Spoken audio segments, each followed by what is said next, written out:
Over the last several weeks, protesters have gathered in front of the Bergen County Jail in Hackensack, New Jersey, protesting not just the presence of ICE immigration detainees, but the alleged unsanitary conditions under which they are being held.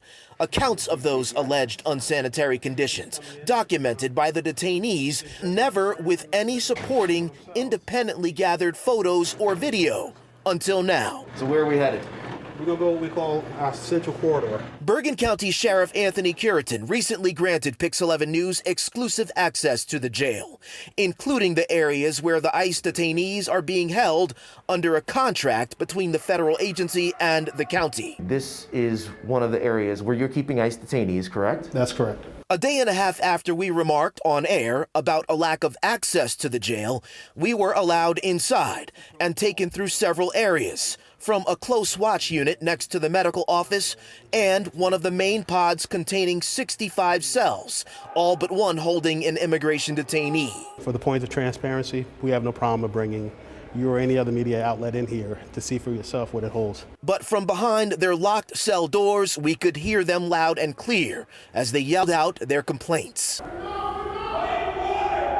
So I'm hearing we don't have water. Right. So how does that work? How do these detainees get water? How do they get water? They get water in their own units. Normally when the food come up, we provide carafes sitting over there. They can get water from themselves. That moment revealing a sobering contradiction between detainees alleging through phone calls, drawings, and their own accounts of unsanitary, unsafe, and inhumane conditions, and what we saw during our visit, which was a clean jail. There's no way for us to know what this pod looked like yesterday, last week, or last month.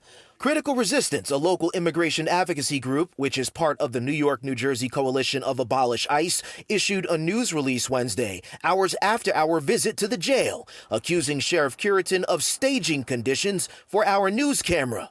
That release reads in part, quote, "This attempt at cheap grace cannot cover up the moral stain of family separation or of the mental torture of indefinite detention. It cannot cover up the trauma that people are suffering each and every day in detention in Bergen County in New Jersey and across the country."